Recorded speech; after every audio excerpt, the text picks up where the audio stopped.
I'm no dum-dum. Like, I realize that I'm overweight. I realize that I'm a plus size queen. Diagnosed with generalized anxiety and depression. So she said, you're gonna have to come back for another ultrasound. And I thought, okay, what's wrong? Is there something wrong? I cannot believe I am already almost to my 3rd trimester and I have only uploaded one video about this pregnancy. It's crazy to me.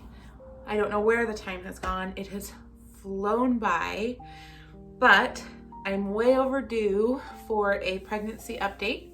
So I've got a gazillion things to fold here, and I thought this would be the perfect time to sit down with you guys and tell you about life and this pregnancy. And I'll do a little bump update at the end here. You probably can't really see. It looks like a big black blob right now. And honestly, I feel like a big blob. I will be 25 weeks on Saturday, which is just mind-boggling to me. I mean, it's like, it's flown by. It's absolutely flown by.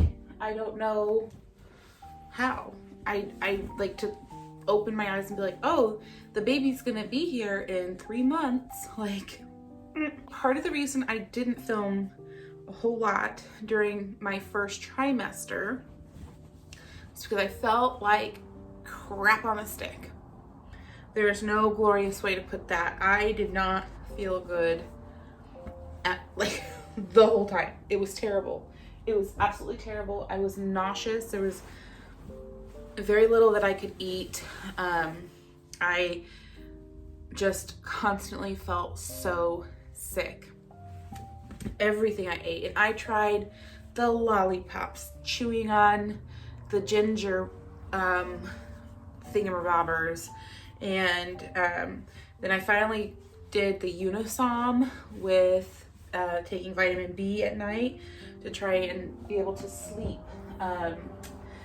Like, I tried everything that I could because I didn't feel good. It took everything out of me to go to work and come home. And that's how the first 13 weeks of this pregnancy went. The last thing I wanted to do was pick up the camera and film. So that's why I didn't feel good. But after the 1st trimester, I started feeling better, got my energy level back, and started feeling better, able to eat. And that was a huge blessing because you don't realize like how much it just sucks out of you when you don't have it. And then when you get it back, you're like, oh my gosh, I didn't realize how bad I felt. Like it just agonizing. Symptoms this pregnancy that I did not have with Sophia. I have migraines, like serious migraines. This pregnancy, I've had a handful. And I've had migraines before, not as intense as these. These are, one migraine lasted me 3 days, I think, of straight just migraine. Of I need the lights off, I'm nauseous, I cannot open my eyes, my head is throbbing. I literally just have to sit here and not do anything. Like, noises hurt me. Everything was just so painful.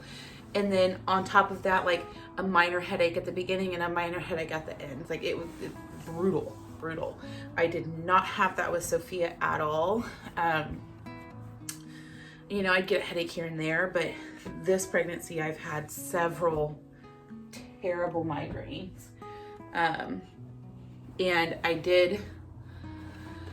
talked to my doctor about it. They've died down, so I didn't pursue medication for it, but it was to the point where it was like, I might have to think about getting some medication. Luckily, like I said, it died down, so I didn't really have to go that route, but I didn't have that with Sophia at all, which I thought was really interesting. My sense of smell is so much more heightened than it was with Sophia as well. also interesting. But you know, I had a heightened sense of smell with Sophia, but not as intense as this pregnancy. I just smell things a lot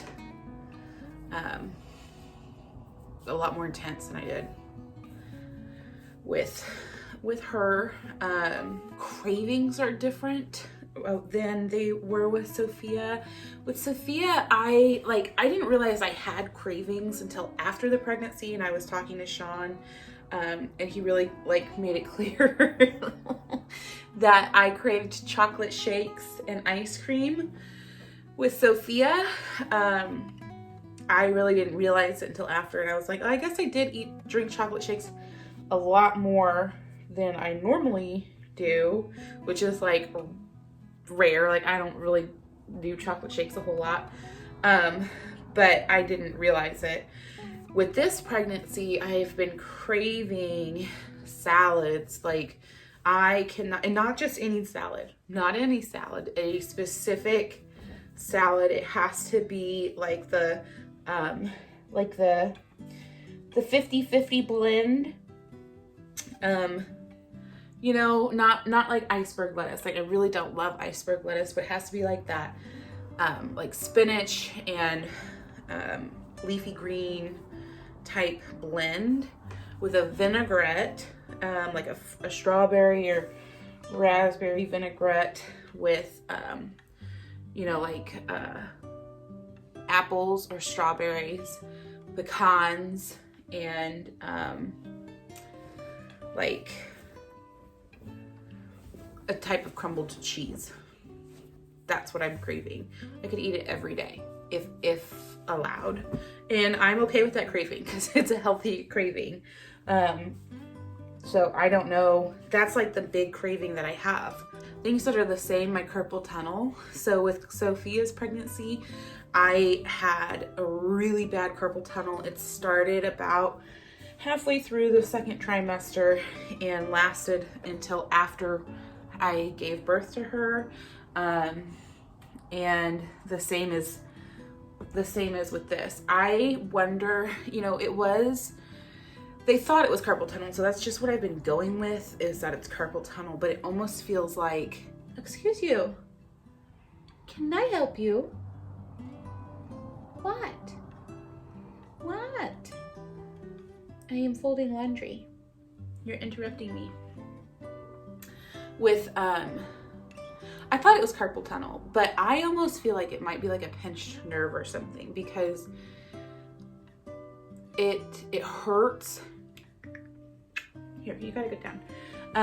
Like on my neck, and it's both arms. So what happens, and it happens at night, which is something I'll get into in a minute, but my whole arm will get tingly, and my hand will go completely like numb, tingly, you know, that kind of thing. And any amount of stretching or anything like that doesn't help it. It is seriously so painful, and it's just, it hurts. It's not fun at all. It's terrible. Oh, look, he's back. Go up there then.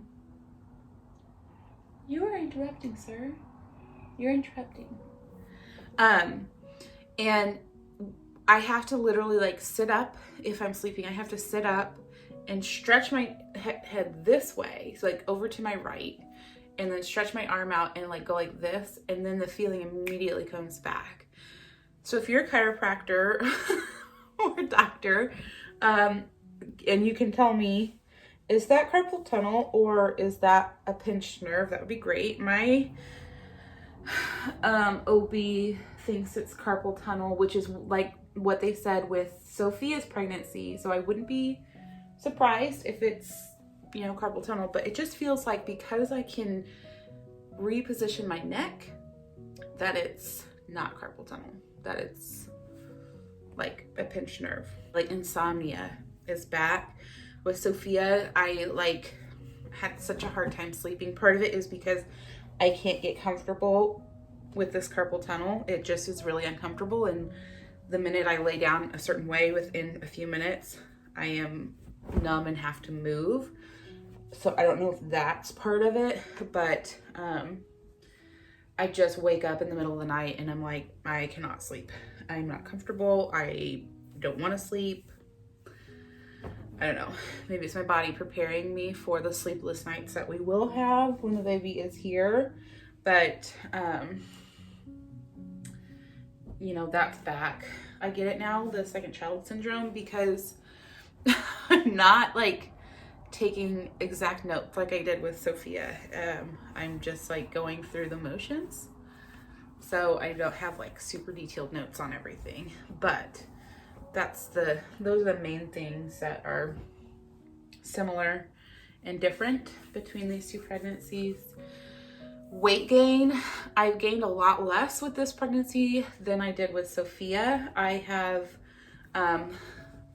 with Sophia, yeah, I gained too much weight, and that's part of the reason I am in this position I am in now, with like, woof. Like, we don't even really want to go down that path. I gained so much weight with Sophia. Oh my gosh, I think it was almost like 60 pounds, if not more. And I didn't lose all that when after she was born. I gained a lot. And so my base level when I found out I was pregnant with this kid was already a lot higher than where I was with Sophia. And I'm no dum-dum. Like, I realize that I'm overweight. I realize that I'm a plus size queen. And I'm gonna own that. Like, don't get me wrong. I eat healthy and I try to make good decisions for me and my body. But I also realize that I'm plus size and I'm okay right now with that. Once the baby's here, things may change and I might want to get back onto a weight loss regimen. But right now, this ain't the time, girlfriend. Like, this ain't the time to be going on a weight loss journey. But I do have to be aware of where I am at with my weight because of how much more I weigh this go around, that I don't want to, you know, increase health risks because of my weight. So I know. Anyways, with Sophia, I gained a lot. With this kiddo, I have only gained, let's see, I'm almost in my third trimester and I've gained 15 pounds total, 15 or 16, give or take, which is a lot less than what I had gained with Sophia. So, you know, I'm okay with that. I'm really okay with that because I think part of it is just my eating habits have changed so much. Like, I crave salad and fresh things. I do not like boxed foods this one. Like, I want fresh. I can't stand boxed foods. Or like ice cream, not a thing. Like, I'm not like, I really need a chocolate shake. Like with Sophia, I was like, we need to best be getting in the car and go and getting a chocolate shake like right now. Not really so much. I'm like, I'll crave a salad. Like, Jack Stack has an amazing salad that so good. But I don't love the smell of barbecue this pregnancy. So it's not a great mix. Meat, I'm not really loving meat. Like, it's not. With Sophia, I craved steak, which I also am anemic, so I get that was like, and I had to take additional iron supplements with her, so I think that that's probably why I was craving that. With this one, I have done a lot of blood work throughout this pregnancy, more than I did with Sophia, and my levels have been totally fine, so I haven't had to take an additional supplement or anything. I've just been more in tune with my body this pregnancy than I was with Sophia. Not that I didn't care with Sophia, I just didn't have a lot of information at that point. But since she was born, you know, I got diagnosed with Hashimoto's thyroiditis. So I've been in tune a lot this pregnancy, because if you're not familiar with it, it's a thyroid autoimmune disease. It's not necessarily an issue with your thyroid itself, it's your body attacking your thyroid. So in that, I have to be more in tune with my body. And I got at the beginning of the pregnancy, regular lab work every month, just to make sure that my thyroid levels were in check. And in doing that, also checked for anemia and things like that that might cause an issue with this pregnancy. So I've been more in tune with that. I also have been, after I had Sophia, I got diagnosed with generalized anxiety and depression, and have been on medication for that, as well as coupled with therapy and lifestyle changes and that kind of stuff. So I have the knowledge, I have the tools in my toolbox this go around to know what I'm kind of going through and being able to navigate those waters, which is good because I'm able to make a plan.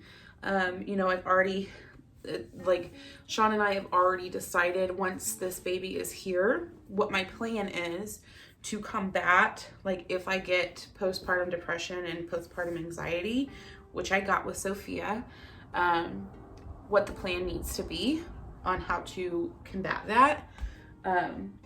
Prior to Sophia, I didn't know anything about it. I had no clue. And that was, part of the reason that I didn't get diagnosed until way after she was born, because I was like, oh, just tough it out. That's what we're supposed to do as moms now. I guess we just, sit here and suffer in silence. No, that ain't normal, sister. Go get yourself checked out. It's okay to ask for help. I know that now. So before I even have this baby, I'm already asking for help. I'm making my plan. I'm getting my plan in place. Story time just a little bit. My ultrasound, my 22-week ultrasound was supposed to be with my OB, which is normal, but the ultrasonographer had a family emergency and couldn't do our ultrasound. So they sent us out to a third-party location, like a actual imagery center, if that's what you call it. I don't know. An imagery center that all they do is ultrasound, which is cool in a sense because that they know what they're doing, but also they're not specialized. They're not specialized in OB and baby care and that kind of stuff, which you'll see why I got scared in a little bit. So when we went there, I already knew, #empath. I already knew, I didn't like the vibe from this lady that we were getting. I just was not with it. I wasn't with it, but I was like, all right, we're here. Let's get it done. This is our only option. And she just I don't know. I just didn't get a good vibe from her. And it wasn't like she was invested in what we were going through. It was how many minutes until lunch? That type of vibe. That I was just not here for. When we got there, it felt very rushed. She told us that we weren't allowed to take any pictures. She would tell us when we could take our camera out to take a picture, because I asked her, will we get some pictures? And she said, not normally, no. And I was like, wrong answer. Not the answer I want to hear. You're looking at my baby. I would like a picture. Thank you very much. And she said, I'll try and get one picture for you if I can. And I was like, okay, well, all right. So, I got on the table, she did the ultrasound, and she had her list of things that she was supposed to be checking off. That's how it felt. This is a checklist. Once I get through this, I get to go to lunch. And transactional. It was very transactional. It was not warm and fuzzy, which I was looking for because I'm pregnant. Duh. So, we got through it. We got one picture, and I don't even have it. I don't know where I put it because I didn't display it. Because we got one picture, and it was a lateral, and the spine was at top, curved like this, and then part of the head, most of it was chopped off. It ended at the back. It looked like this reptile. That's it. It was just upside down, the spine and the belly. That was it. That was our picture. And I was just like, okay, cool. So we left there and I felt very just like, "Ugh, that was terrible." And after that, we had our OB appointment. So she got the results back, and in our appointment, she said, I don't know what she did, but she didn't do it the way we needed it done. And I was like, okay. So so she said, you're gonna have to come back for another ultrasound. And I thought, okay, what's wrong? Is there something wrong? And she's like, well, we couldn't see the things that we needed to see to make sure the baby is like okay and healthy. So I was like, awesome. One thing that the ultrasonographer didn't take were any measurements or any imagery of the baby's head at all. Like, the baby could have been headless and she would have been like, okay, have a good day. You know, so my OB was like, we have to look at that to make sure the baby's okay and there's no deformities or anything that we should be concerned about. So I was like, okay. So she made us schedule that for 4 weeks later. But in the meantime, in those 4 weeks, of course, I'm sitting here thinking my child has no face at all.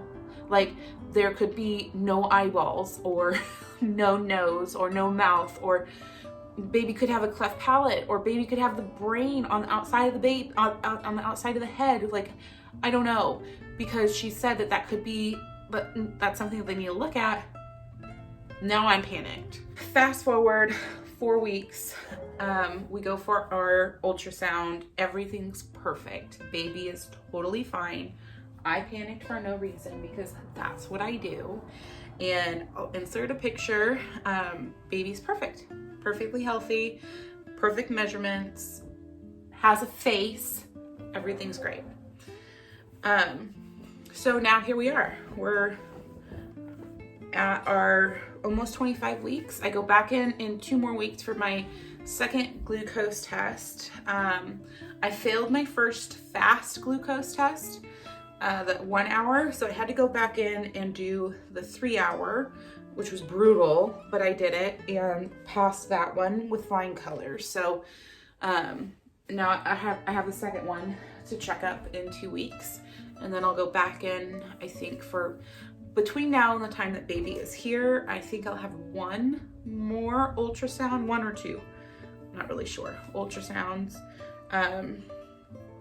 And yeah, we're getting there. We have nothing ready. We're gonna work on the nursery this weekend and get that all up to par, or as much as we can right for now. And that's where we're at. So here's the bump. Baby is just sitting and hanging out. Lower that down a little bit so you can see. We're getting there. Sitting a lot lower than Sophia sat, but yeah. So that's where we're at. I will try and do some more updates now that I'm feeling better and I have more time. I'll be able to hop on and give more updates about baby. Next baby related video will be the gender reveal video. So I'm excited. If you already know, shh, it's a secret. Yeah, I'm really excited, and it's time to get the nursery ready so we can get ready for our baby.